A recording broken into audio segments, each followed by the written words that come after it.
updates. Sunitra, if you could just go on to the next slide, please.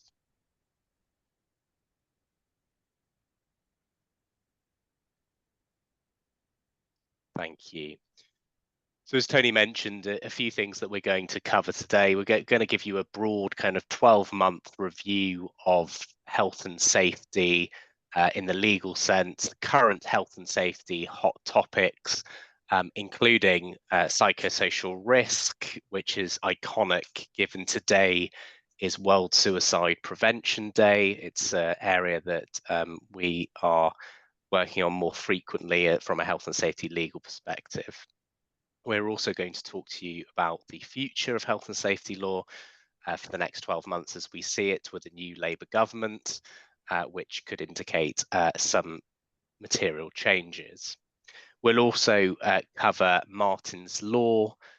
We anticipate there to be a lot of change within the next 12 months, and we'll touch upon what the legislation might look like and the type of things organisations with and without publicly accessible locations should be thinking about now. Just go on to the next slide. So if you've not heard of us before, Weightmans is a national full-service law firm. We have offices in Liverpool, Manchester, Birmingham, Leeds, Glasgow, Newcastle and London. I'm sure there's a few offices I've also missed, but effectively we are a nationwide UK law firm. We have considerable experience in regulatory work and regulatory law, and that spans health and safety, food safety, fire safety, trading standards work, environmental law, public inquiries and inquests, amongst others. We are consistently ranked in the top tiers of the legal directories for health and safety and other regulatory disciplines. So we've put in a client testimonial from ours, which surmises some of our experience. Just have the next slide, please. So in terms of who's speaking today, when I was planning this talk, I did think that you would benefit not just by me speaking at you for 45 minutes, but actually involving some of my colleagues. So I've got Nat Puce, who's a legal director in the team, and Sunitra Singh as well, who's also been helping me with this, and they'll introduce themselves in a moment. But in terms of me, as I said, I'm a partner in the regulatory team at Weightmans, and I have a number of practice areas, but most primarily, I'm a health and safety lawyer. So my practice covers advising and representing clients across practically all industry sectors in responding to health and safety incidents, investigating those internally with clients under the auspices of legal privilege, and representing corporates who are subsequently investigated and prosecuted for health and safety offending. In recent years, my practice has shifted from the reactive work that I've just described, which you would commonly associate with a health and safety lawyer, to more proactive work, where I now spend a lot of my time providing clients with advisory services, training, legal reviews, and the like. I often encourage my clients not to be calling me at the sharp end of an instant, but to be engaging me like they engage you as health and safety professionals, in advising them before any sort of incident happens. I've just passed on to Nat to introduce herself. Yeah, good afternoon, everybody. I'm Natalie Puce. I'm a legal director based in Weightmans' Manchester office. I'm a specialist regulatory defence lawyer, having done this for, I think, knocking on for 16, maybe even 17 years now. I've stopped counting.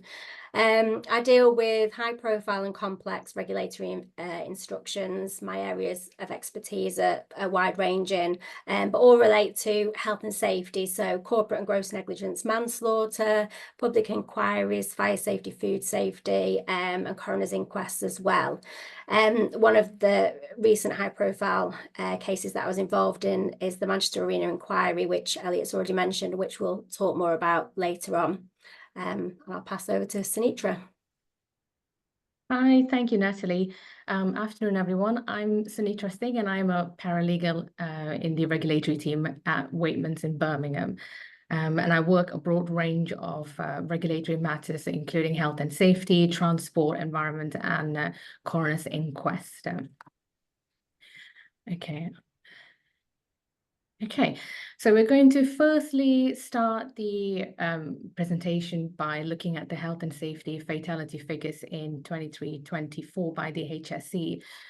They've reported 138 workers were killed in work-related accidents, with construction being the main industry, with the highest number of deaths, followed by agriculture, manufacturing, and admin and support services. The most common types of fatal injuries continue to be from a fall from a height and being struck by a moving object or vehicle. We're still seeing a disproportionate number of work-related deaths to workers aged 60 and over, accounting for 34% of the total deaths. And such workers are only made up 11% of the workforce. The current rate of fatal injury to workers is similar to pre-COVID levels, which is broadly flat, and it's continuing to show a downward trend over the long term. But there is still plenty that we can do to minimize the risk and reduce the level of work-related deaths going forward. England continues to have a consistently lower injury rate than Scotland and Wales, and that is because there is a greater proportion of people working within the high-risk jobs in England than there are in Scotland and Wales. We've also seen there's also been a total of 87 members of public killed due to work-related deaths. An increase of 14 fatalities from the year before of 73 deaths. Although this number looks high, the average number of deaths within the public in the past 2 years is significantly lower than it was pre-pandemic. We are still currently waiting for the latest HSE report, annual report for 2023-2024 on the number of health and safety matters they have investigated and how many of those investigations they have proceeded to prosecute. But while we wait for the report to be published in November this year, we'll have a look at the statistics for the year before in 22-23. The HSE investigated over 230 fatal incidents and 5,500 non-fatal incidents. They prosecuted 216 cases that year with a 94% success rate.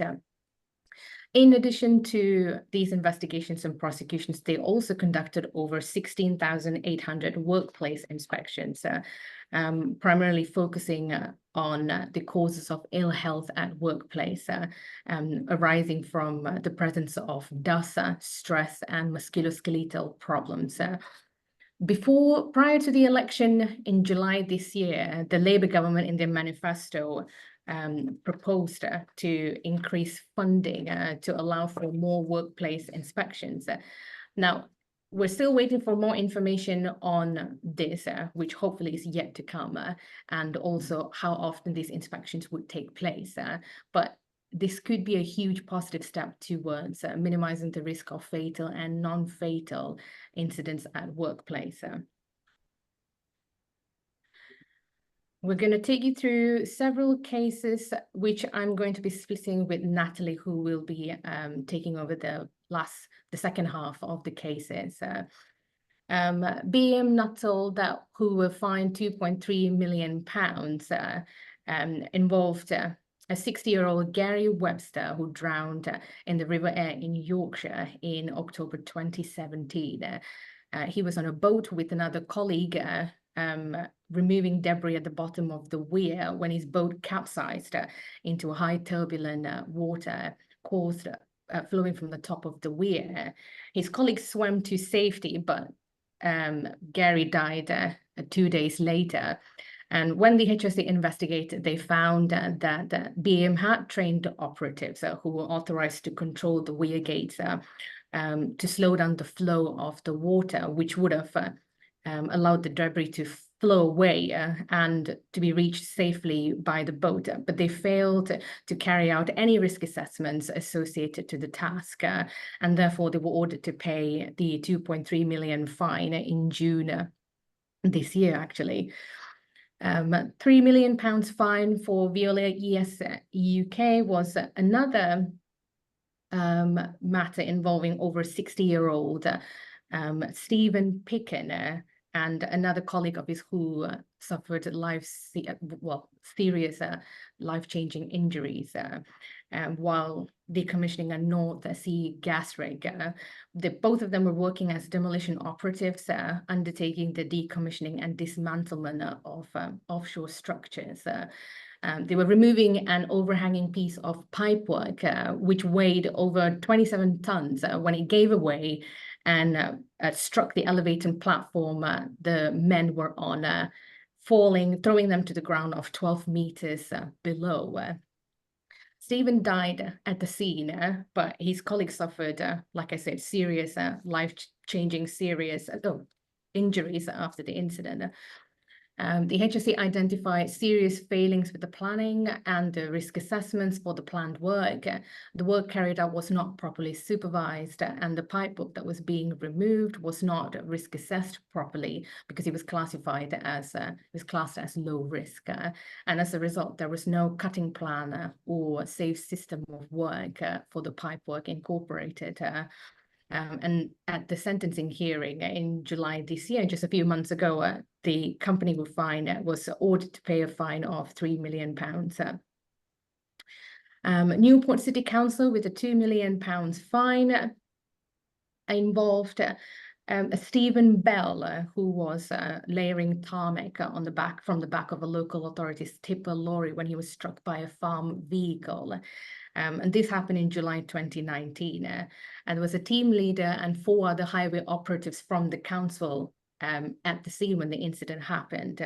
But the council did not take all reasonably practicable steps to organize a safe working environment.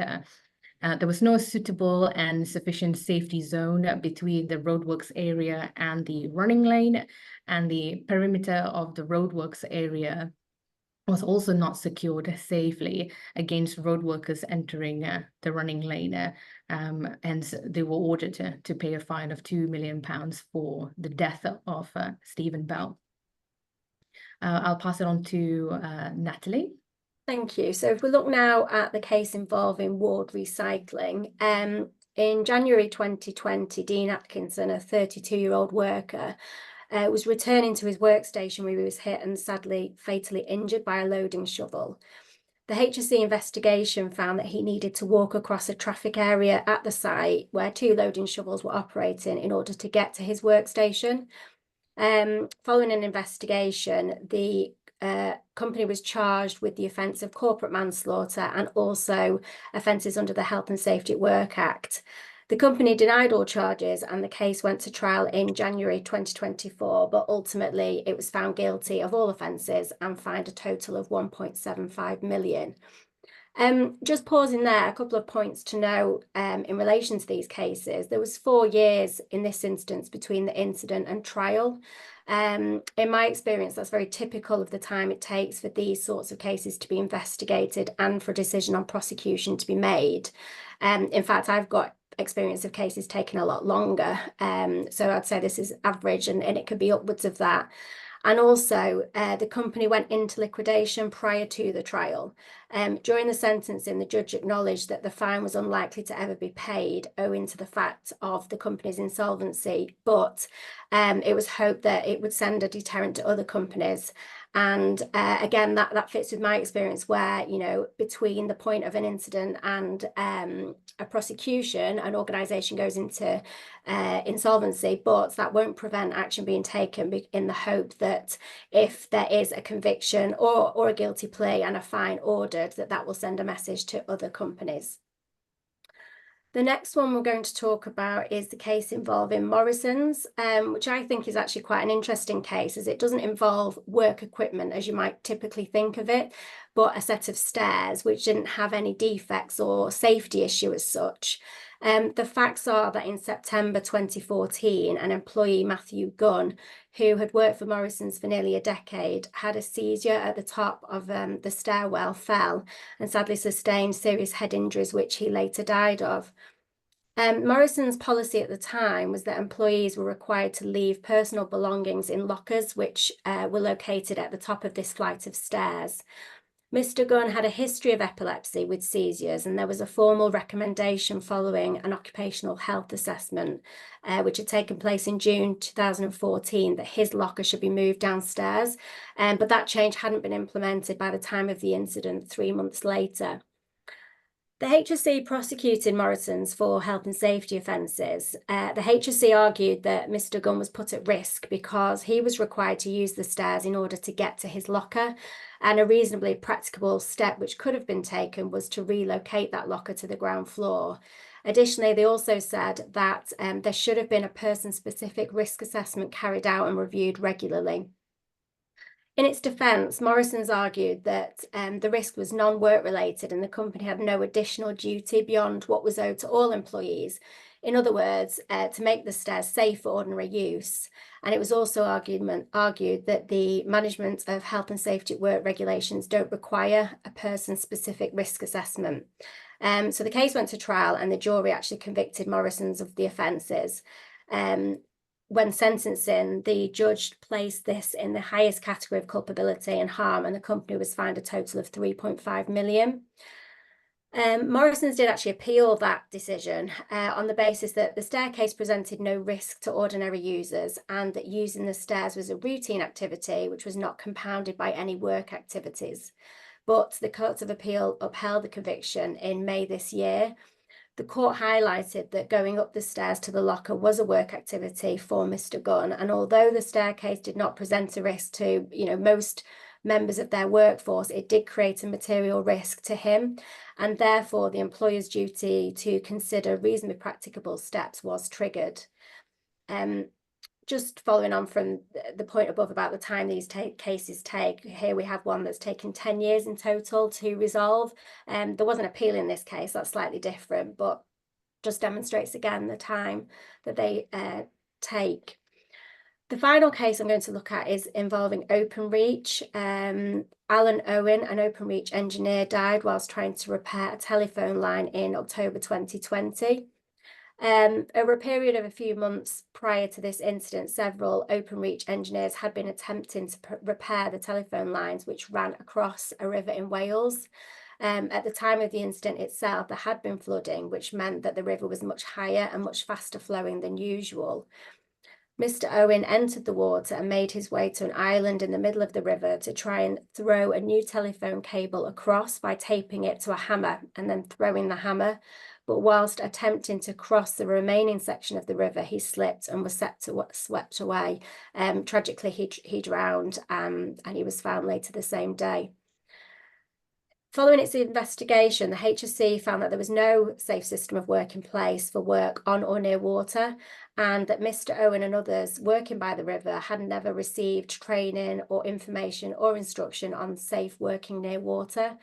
Ultimately, the company pleaded guilty to a breach of Section 2 of the Health and Safety at Work Act and was fined the 1.3 million in June this year. Just briefly, you may already be aware, but when imposing fines, the court has regard to the sentencing guidelines, which set out a stepped approach to sentencing. And in carrying out the exercise, the court will consider the level of harm and risk, as well as the turnover or equivalent of the defendant organisation.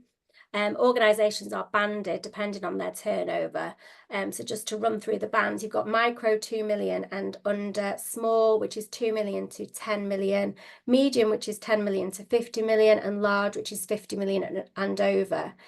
But what the guidelines do say is where you've got a company which is significantly over the £50 million mark, then you might want to consider moving up and outside of the guidelines for what's deemed to be a very large organisation. Now, it's been a point of debate for some time as to what amounts to a very large organisation, and unfortunately we haven't yet been given any clear guidance other than what the Court of Appeal has said, which is basically you'll know one when you see one.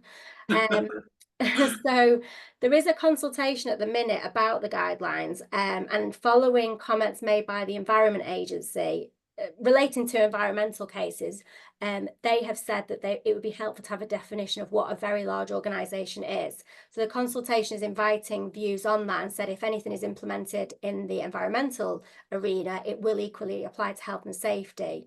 All of that said, when I've looked at the proposed wording, it doesn't actually take us much further than what the Court of Appeal has said, and basically it's you'll know when you see it. So depending on what the feedback is and what the consultation says, there may or may not be further clarification to come. I'll hand back to you, Sunitra. Thanks, Nata. Okay, so let's move on to, okay, so I'm now going to explore some hot topics that has been up in the horizon lately, and we'll start with the changes to the first aid regulations. Employers now have a duty to consider mental health in their risk assessments. And if it is identified as a risk, you can then identify what controls that you may need to mitigate the risk of creating or worsening mental health problems. It is helpful to have people trained to identify and understand mental health symptoms, and to offer support to workers experiencing mental health issues.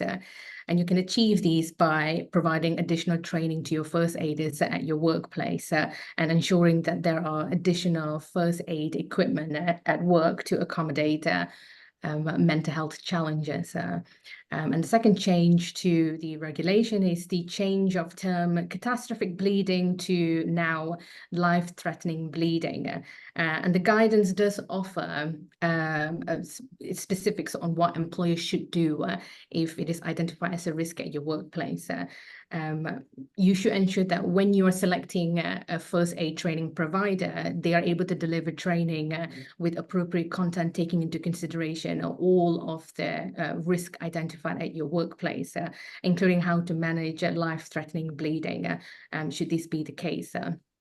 Overall, the 2024 guidance on the regulations is more simplified than before, particularly on how to select first aid training providers, and which would prove to be useful going forward, considering the changes to the regulations now.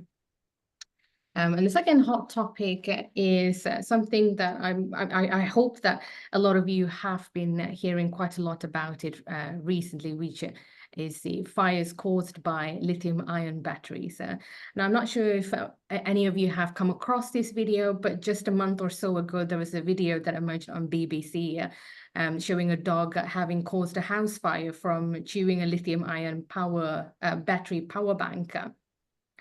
These batteries, you find them in your everyday electricals, such as your mobile phone, your laptop, your computers, electric cars even, and plenty more, you name it. And they have a tendency to explode and lead to explosions and cause chemical exposure if mistreated. And they have a tendency to reignite and prolong incidents with smoke and fumes, affecting neighboring areas for long periods of time.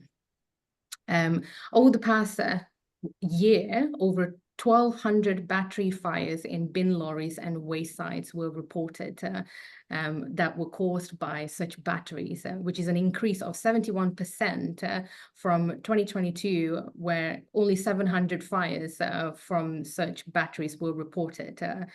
So you can see the significant spike from 2022 to what it is now. Any responsible persons working in areas where risk of fire or explosion is high, you have a legal duty under the fire safety order to provide and maintain adequate fire precautions. The risk of fire arising from lithium-ion batteries should be incorporated into your risk assessments, and sufficient steps should be taken to prevent, so far as is reasonably practicable, the risk of injury to a person conducting work arising from fire or explosion. Now, the London Safety Brigade have published a safety advice providing a number of practical suggestions in tackling the risk of fire from lithium-ion batteries.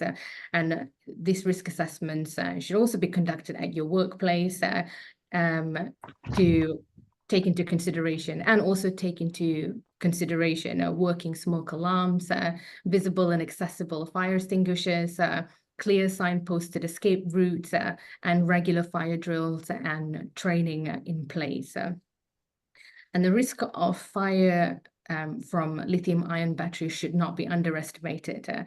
As you can see, the number have risen quite rapidly. And compliance with the legislation is essential to protect yourself, your business, and to ensure the safety of your employees and visitors. And the next hot topic is, I hope this has come to your attention from the past few years, reinforced autoclaved aerated concrete rack, which is a lightweight and bubbly form of concrete used in buildings in the UK between 50s and 80s. They were commonly used in flat roofs and occasionally in floors and walls, but they are not to be used anymore, purely because, well, primarily because it is less durable in comparison to the traditional concrete these days.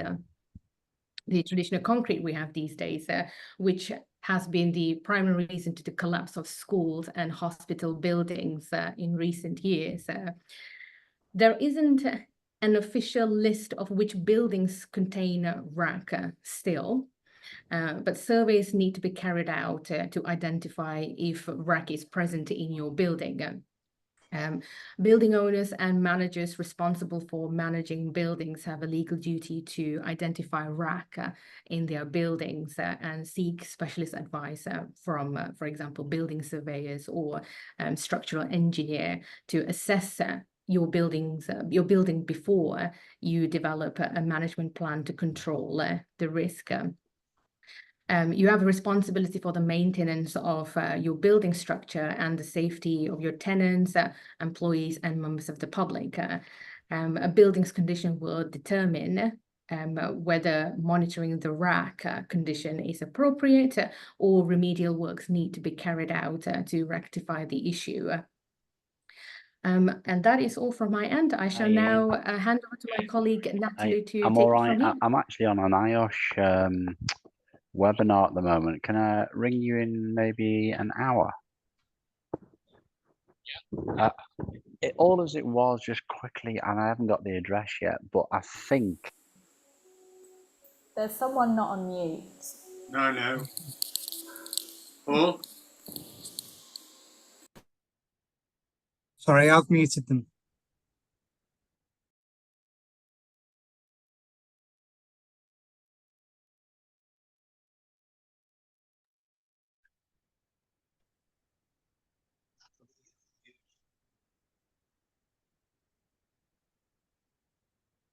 Natalie's now on mute. Sorry, now you're on mute. Am I back in? Yeah, you're fine now, Nat. Great. Okay, so I was coming to a hot topic, which I think probably everyone is fully aware of and hasn't passed anyone by, the phase 2 report in the Grenfell inquiry, which was prepared by Sir Martin Moore BIC and released on the 4th of September, so just less than a week ago. It runs to around 1,500 pages, and there's an awful lot in there, much of which will take time to properly digest and reflect on. I suspect we could spend a session in itself talking about Grenfell, the report and the fallout from it. But I'll do my best to try and summarise the key takeaways that we have identified so far. The inquiry, as expected, has stuck clearly to the confines of the Inquiries Act and not made determinations of liability, but it has in areas lent into the flexibility afforded by the Act, which allows it to make conclusions without fear of liability being inferred from what is determined. So as a result, there is criticism which is very strident and wide-ranging in places. There's a long list of those who are at fault in a causative manner, i.e. their failures led to fire and therefore the deaths. And this is across a range of organisations from manufacturing, construction, to consultants, government bodies and the emergency services. However, it's equally important to note that the inquiry is careful about how far-reaching its conclusions apply, and it's clear it's not looking at, for example, the construction sector broadly. Taken in the round and in light of the Building Safety Act 2022 and the developing jurisprudence, it's inevitable that conclusions will have wider implications, but exactly what and how that will look will take some time to fully understand. Some of the recommendations call into question the wisdom of the Building Safety Act and or require consideration if it is enacted on by the government. Other recommendations are likely to be very expensive, and so it's hard to see quite how this might be accommodated given the expected budget and the existing legislative programme. But there will be phenomenal pressure for changes to be introduced, and I think it's already mounting. So I suspect change will come. We just have to wait to see exactly what that will look like. This is one of the biggest long-running and expensive inquiries that we've had in the UK, and in some ways is unique in that it taps into issues which have long been not undealt with and have developed in real time alongside the inquiry. So in time, we do expect that there will be lots of comments and learnings or implications more generally for inquiries and you know, how they are run and how they are dealt with. And interestingly, one of the recommendations that came out of Grenfell is to establish a body or a means of tracking and keeping public record of how recommendations made are enforced and enacted upon. But, you know, as I said at the beginning, it is less than a week since the report was published, and so it's all still very new. We, as in, you know, the regulatory team and Weightmans more widely, continue to carefully consider the content and not only what the immediate fallout is, but, you know, horizon scanning and seeing what it means for the future. So, you know, look out on social channels if you follow Weightmans, or, you know, I'm sure you'll see it anyway, the comment about what's likely to happen next, which will be coming over the next weeks and months. Turning now to another hot topic, psychosocial risk. So what is it? Put simply, it's an occupational hazard that affects the psychosocial well-being of workers. The definition's there on the slide, just to read that aloud. The likelihood of factors arising from poor work design and management combined with poor social context of work that could result in negative effect on workers' health, including psychological, physical or social issues such as work-related stress, depression and burnout. We'll see on the next slide what some of those factors might look like. Includes things like excessive job demands, poor working relationships and harassment. When we consider why it's important, of the 1.8 million working people who suffer from ill health, over half suffer from work-related stress, depression or anxiety, and it's estimated that around 17 million working days are lost as a result of this. If we could just move on, I think 2 slides, Sunitra, please. Just briefly covered that. And I suspect that even if you've not heard of the term psychosocial risk previously, you're more likely than not to all be aware of recent news stories whereby work was stated to have caused the death of an individual. There are 2 examples here on the slide. The first involving Ruth Perry, the head teacher who had faced an Ofsted inspection, which by all accounts put huge pressure on her shortly before her death, and which the coroner determined contributed to her suicide. And the second headline relates to Vanessa Ford, known professionally as Vanessa Heap, who was a partner at Pinson Masons and was reportedly working 18-hour days and through her holidays complete a deal in the weeks prior to her death. And the coroner found that she suffered an acute mental health crisis prior to her death. There has been a recent bill discussed in the House of Lords, I say recent, I actually think it was 2022, but in the last couple of years, whereby there was a call for coroners to collect more data on the causes of suicide, which is hoped could then be used to address underlying causes and help inform future policy and medical intervention. That was the Coroner's Determination of Suicide Bill. Nothing's been introduced as yet, but I think given the growing pressure to look at this more carefully, we might see something introduced in the future. The HSE is also very keen to focus on this, and the strategy for 2022 to 2032 sets out its priorities and objectives for the next decade.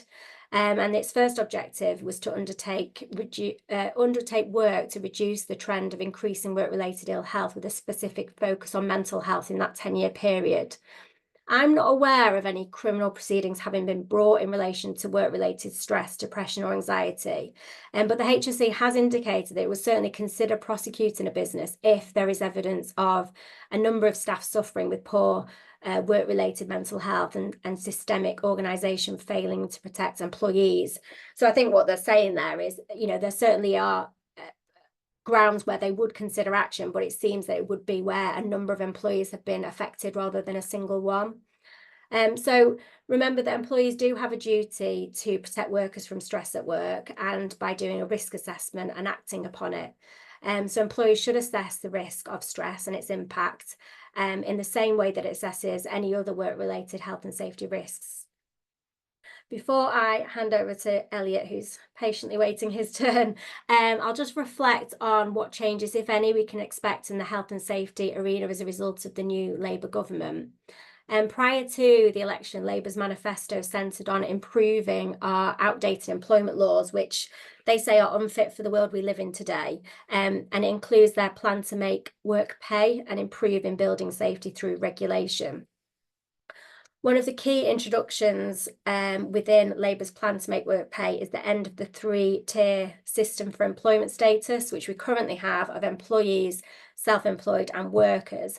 And their intention is to move to a single status of worker, which would have two categories, employed and genuinely self-employed. So this could mean that the duties under the Health and Safety Work Act owed by employers could extend to a greater number of workers to ensure their health, safety and work, as well as compliance with the associated regulations. Tying in with what we've just been thinking about in terms of psychosocial risk, another key introduction is the right to switch off, meaning that employees should not be expected to work 24/7, which can seriously impact their mental health. The government suggests that they're going to try this out by introducing similar models to those that we already see in Ireland and Belgium. In Ireland, as far as I understand, employees have an implied right to switch off after work, as the law specifies that they should have a minimum of at least 11 hours rest.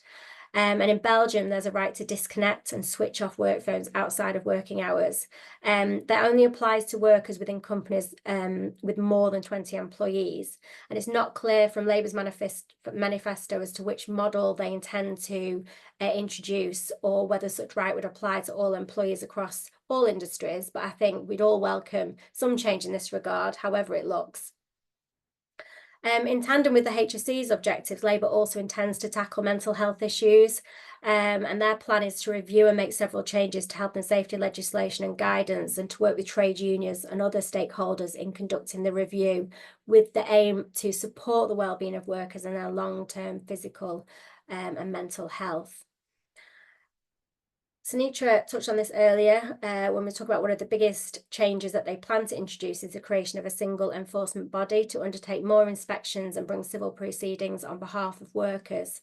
The HSE and local authorities have not been able to conduct as many inspections as they would have liked, since they lost about 50% of funding in the last decade.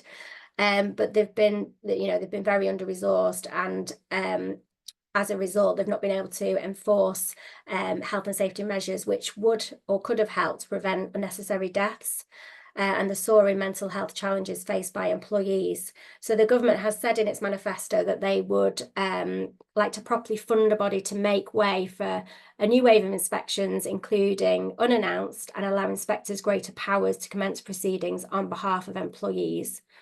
Realistically, I think it's unlikely there will be fundamental changes to health and safety regulations going forward, other than those covered in the manifesto. But if these changes are introduced, then there will be ramifications within the health and safety area.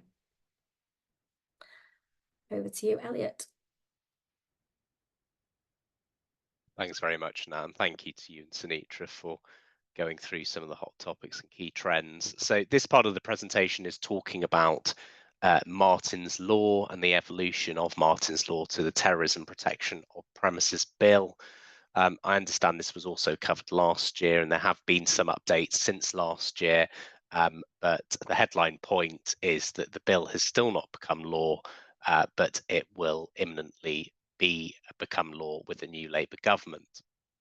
So Nat's also been involved in the Manchester Arena inquiry, which was kind of the prelude to Martin's Law and the bill. So I'm sure she can provide a little bit of input based on her inquiry experience as well. If we could just move to the next slide, please.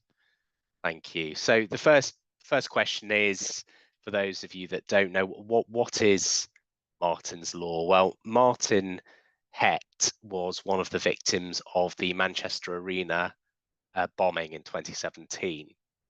And his mother, Fegan Murray, has been advocating for Martin's Law ever since. It is effectively, at its core, a proposed duty designed to reduce the risk and mitigate the impact of terror attacks within the United Kingdom. Currently, there is no requirement in law for organisations to assess and mitigate against the risk of terrorism. The most analogous example would be risk assessing health and safety risks, but this is far wider. So this is an entirely new duty, and once imposed, it will be the one of the most draconian pieces of legislation in relation to terrorism that there is anywhere in the world. So the duty, effectively, which I'll go on to in a minute, but it's a duty that is imposed on those who control or have responsibility for publicly accessible locations, publicly qualifying events, and it's since the conclusions of the Manchester Arena inquiry and the recommendations made, there has been wide-scale support within the public for there to be a Martin's Law, or a protect duty as it's otherwise known. So if we move to the next slide, please. So where are we now with this bill? So in May 2023, the draft Terrorism Protection of Premises Bill was laid before Parliament, which sets out the outline of the proposed duty, who it applies to, and some aspects of the compliance and the enforcement regime. In June 23, there was pre-legislative scrutiny through the Home Affairs Select Committee, and they produced a report in July 23 which criticised the draft legislation as it is currently drafted, with the principal concern, which I'll talk about later, being one of proportionality. In particular, those that we would classify in standard tier, which could encompass smaller businesses, voluntary and community-run organisations.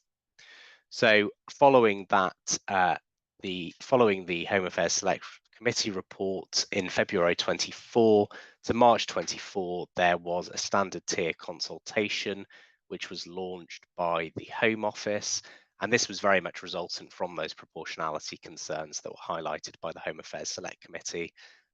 One of their points was that the cost of these proposals will be between 1.1 billion and 6.3 billion pounds across all businesses and organisations who are in scope. So the purpose of the consultation was to test the government's proposals for the standard tier in particular, and whether that approach was clear to understand and better suited to the wide variety of organisations. We don't have the outcome of that consultation or the government's response just yet. There was obviously a previous government and now there's a new government, and we are very much looking out for that. There was obviously a pre-election period between May and July of this year, and as you will all be aware, there was no parliamentary activity during that period, but in the lead up to the general election, a number of bills of Parliament were withdrawn, as is the usual case, and Martin's Law, this bill, was not one of them. So Keir Starmer, prior to being elected, also chose the 7th anniversary of the Manchester Arena attack to reiterate the Labour Party's commitment to Martin's Law. And in terms of the post-election period, we've obviously got a new Labour government, and it is anticipated by us that Martin's Law will become an Act of Parliament either by the end of this year or early next year, although we should say that as far as we're aware, the Labour government has not made any positive movements in relation to Martin's Law since forming a new government. Just move on to the next slide, please. So what is the duty in a nutshell? So the proposed legislation imposes a duty on those with control of publicly accessible locations or public qualifying events to do the following in the very broadest of sense. So it's risk assess the threat of terror attacks in publicly accessible locations, implement measures so far as is reasonably practicable to reduce the risk of terror attacks, and to have in place and to implement robust plans to respond to a terror attack. Just move on to the next slide.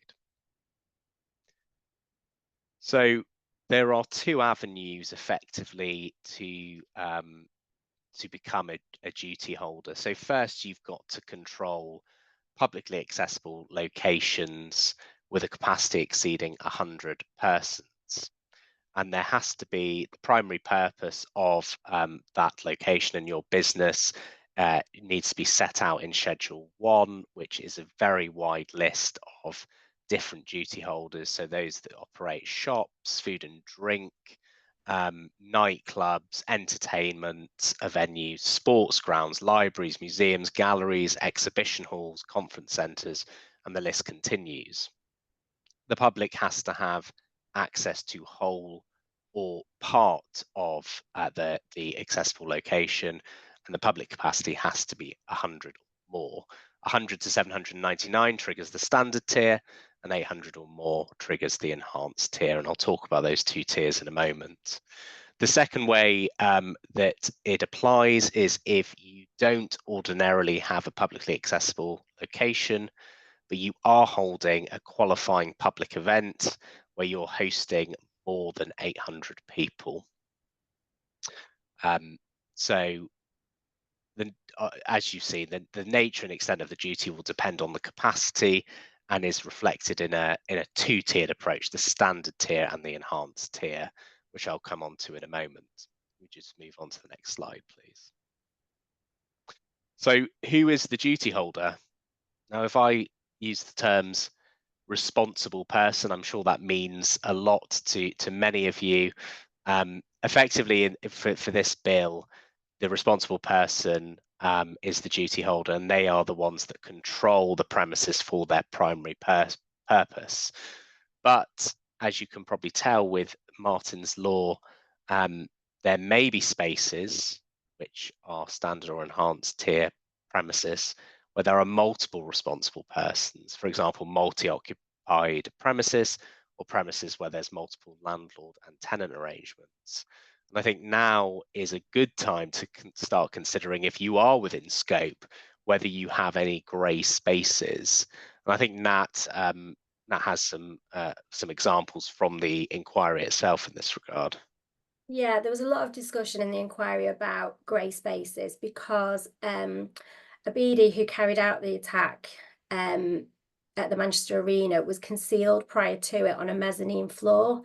So the mezzanine was at the foot of a set of steps which led to offices, but was also accessible by anyone who attended the arena or anyone at the station, because I don't know if you're aware, but the arena is attached to a train station. So there's a lot of passers-by and not necessarily anyone who's going to be attending the arena or the offices walking through. So there were three parties with potential duties for responsibility for that mezzanine, and none of them really paid attention to that area, hence it being defined as a grey area or grey space. There were sweeps being carried out, but they always stopped at the bottom of the steps.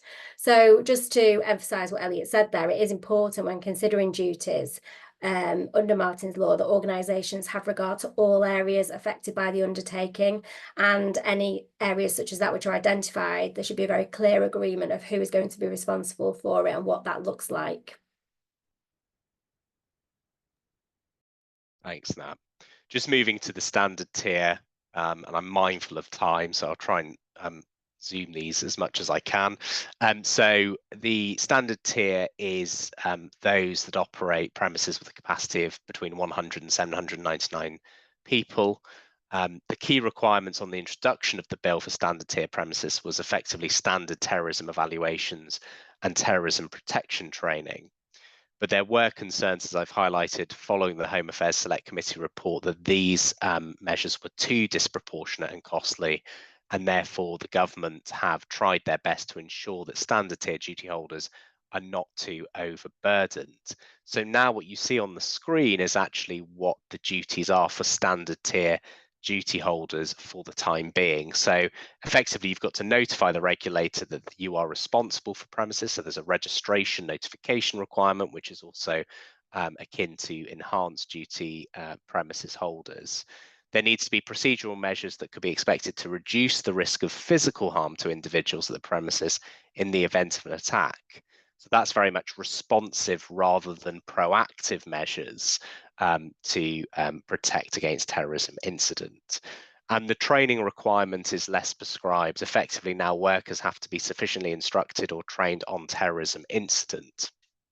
And it should be, the training's communicated to staff, but it's not too prescriptive.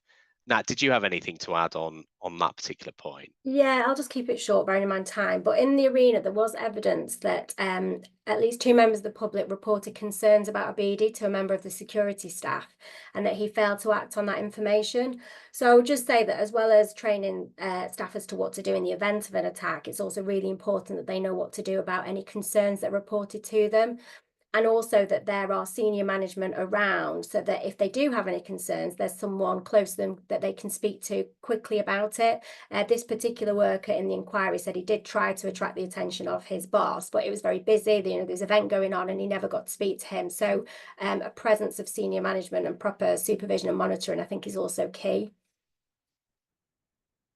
Thanks, Nat. And just to add on a final point on the standard tier, this is obviously all subject to change depending on the government's response to the consultation, but this is what it is at this moment in time.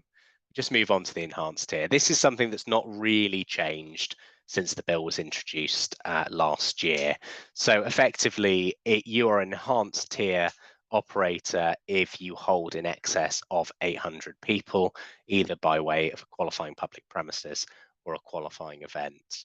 And what you need to do as an enhanced tier duty holder is that you need to appoint a designated senior officer for the premises or the events, preferably someone with management responsibility who has oversight of the terrorism arrangement and can liaise with the regulator on behalf of the organisation. Enhanced terrorism risk assessments will need to be undertaken by an enhanced tier duty holder, and this should be an assessment of the types of acts of terrorism most likely to occur at or in the vicinity of the premises or event, and the reasonably practicable measures that might be expected to reduce the risk of an act of terrorism or the physical harm to individuals if acts of terrorism were to occur. There needs to be there is an enhanced duty to take security measures and prepare a security plan. Security measures is a very wide term indeed. It can include monitoring movement of individuals in and out of premises, procedures to follow if an attack occurs, alerting emergency services, evacuation procedures, to the implementation of physical barriers like bollards to prevent a ramming attack, for example. And a security plan will need to be filed with the regulator that contains the key details of the premises or event, the persons responsible, the designated senior officer, and the training that's been implemented across the workforce. Move to the next slide. Thank you. So to talk briefly about the powers of the regulator, at the moment, it is anticipated that an entirely new regulator will be established responsible for the inspection, compliance and enforcement of the Martin's Law. And it's easy really to see why, given that counterterrorism is a complicated topic which requires expertise and resources. There has been some discussion about this being consumed into the health and safety executive or local authorities, which personally I think would not be a good idea, given the fact that once this becomes law, there is going to be an exponential rise in activity, registrations, consultations, discussions, and I think those regulators are already busy doing what they're doing. So the powers of inspectors, very similar to the powers of the HC or local authorities under the Health and Safety at Work Act. So that includes the power to gather specified information, documents, the power to ask questions, the power of entry and inspection without a warrant, observing any activities being carried out and taking documents. At present, there is no powers to interview under caution yet. That we'll wait to see whether there will be. Obviously, the equivalent regulators do have that power. In terms of notices, they there are two primary notices that this regulator can issue. First is a contravention notice requiring a duty holder to take action to remedy non-compliance within a set time frame, which looks a lot like effectively an improvement notice under the Health and Safety at Work Act. And then you have a restriction notice, which temporarily or permanently, in some cases, could restrict the type of activity you carry out if the inspector deems that you're contravening legislation. There will be the power to appeal a restriction or a contravention notice, but yet again, we don't know what the tribunal will be to hear such appeals, although they must be lodged within 28 days. Just move on to the next slide. So regulatory enforcement, I will touch upon briefly. It is primarily a civil sanction regime. It's not a regime born out of criminal liability. So where the regulator is satisfied on civil standard of proof that an organisation is in contravention of the law, the regulator can issue a fixed penalty, and the fixed penalty for standard tier premises is up to £10,000, and for enhanced tier premises is up to £18 million or 5% of global turnover, whichever is higher. But that is the maximum. That's not going to be imposed each and every time. In addition to the fixed notice, you may be required to pay a daily penalty, and the daily penalty will be up to £500 per day for standard tier duty holders, and up to 1% of the final fixed penalty for enhanced duty holders, but the total amount of the daily penalty cannot exceed the fixed penalty. Just moving on to the next slide. Although it's a civil liability regime, civil sanctions apply, there are some criminal offences which are not too dissimilar to some of the offences you'll see under the Health and Safety at Work Act. Failure to comply with any sort of notice, although there is a defence of taking all reasonable steps to comply, providing false or misleading information to the regulator, attempting to obstruct the regulator, and also, like health and safety, there is a director's offence, the equivalent of a Section 37, where an offence has been committed by a body corporate, but has been committed with the consent, connivance, or neglect of the person listed. And the maximum sentence is imprisonment for 2 years and or a fine. Just move on to the next slide. In the interest of time, I'm not going to go through this too much, apart from just reiterating what I said before. There's been a Home Affairs Select Committee report in July. There was a lot of concerns, particularly about proportionality, and there has been a response by the government, including the standard tier consultation, and we're awaiting the result of that. So we just move on to the next slide.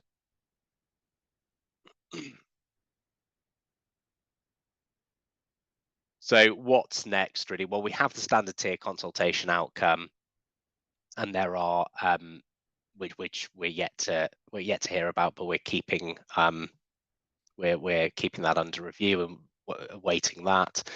There may be some further amendments to the standard tier, given that consultation review. There may be changes to the enhanced tier, although I suspect there won't be. And then, of course, the bill will pass into law. And I'm often asked in the confines of Martin's Law what organisations can do going forward. And I think whilst we don't have an active parliament yet, I think we do need to strike the right balance. So I wouldn't recommend at this stage to be making large-scale changes to your organisation or business yet, because this has not become law. But I also wouldn't do nothing until the bill becomes law, because effectively you can start taking some proactive steps, thinking about who's your designated senior officer, who's in control of these premises, and start mapping out what you may need to do. So if we move on to the next slide. And that is the end of the IOSH legal update. I do apologise, we have run slightly over the time allotted. Are there any questions to address? There was just one question that came through from Tony Dean. If Tony wants to unmute himself and run through that. Yeah, just before I do that, are there any questions from members towards that? It was really comprehensive. Are there any questions while you've got Weightmans in front of us? On the chat, that was the only question that came through. All right. Okay. Well, I'm just interested in Grenfell, and I'm just wondering whether the fact that an inquiry was carried out before the police and the HSE had carried out their own investigations, and the inquiry is quite damning towards these companies. How can there be a presumption of innocence when they've already been found guilty by the inquiry? And is this the right way of doing things for such an event? And you talked upon, the timeline for ordinary cases to come to court. We're talking about 7 years here before the inquiry starts, another 18 months for the police and HSE to take into account what the inquiry said. From a lawyer's side, was this the right way to do it? I think it was. So Section 2 of the Inquiries Act makes it very clear that effectively a public inquiry is to investigate something of national importance, which of course Grenfell is. But it also says that a public inquiry cannot find blame effectively, so it can't find civil or criminal liability. But I think your point, Tony, is an interesting one, because the obvious question will be, well, if there are criminal proceedings that follow in any sort of public inquiry, and the public inquiry report has made damning findings in relation to a number of organisations, and those organisations are being prosecuted, how can it not be kind of put into the criminal proceedings? And I think it's an interesting one, but there's a fine balance really, because if I was defending a corporate who was, I don't know, being prosecuted for corporate manslaughter following Grenfell, and the prosecution team were trying to use a lot of the evidence obtained by the inquiry as part of their prosecution case, I'd be making applications to say that evidence is not admissible because of Section 2 of the Inquiry Act. But the general thing, a lot of criminal cases, as you understand, in the Crown Court anyway, are before a jury, and the jury will know about the public inquiry and what's gone before them, and whether that influences their decision on finding a conviction is another matter. But that's certainly what I would say in relation to that question. Nat, did you have anything to add? No, I mean, it is a very good question. I'm going to hold my hands up and say I don't know what the answer is. Although interestingly, we've got a series of events the other way around now, haven't we? Because we've had the inquiry involving Lucy Letby. Well, it's actually in relation to the hospital. It's starting today, and obviously she's already had her trial and there's a conviction. And suppose it'd be interesting to see how that unfolds, because will there be evidence that comes out in that then a legal team might use to challenge the conviction that's already happened? So I don't know what the answer is to this. I don't know what the best solution is. I suspect there are, flaws with both ways of doing it, but as Elliot said, there would be strong arguments, I think, that evidence heard through the inquiry shouldn't be used as part of the prosecution. The bigger issue is, how are you going to get an impartial jury, I think, to deal with it, who's already heard so much about the events that they're going to hear about in a trial? Because if you've ever been in a Crown Court, the judge will give them the warning, don't do your own research, listen to only what's heard in court. But that's going to be incredibly hard in a case that's had the publicity that one has. Thanks. Can I just ask quickly, do we know if there's a time frame for when Martin's Law is likely to go through?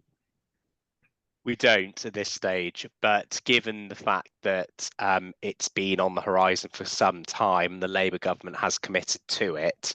As I said in the presentation, I assume it'll either be by the end of this year or early next year. Obviously, as we go into December, it would be more likely to be early next year, but probably Q1 25, if not by the end of this year.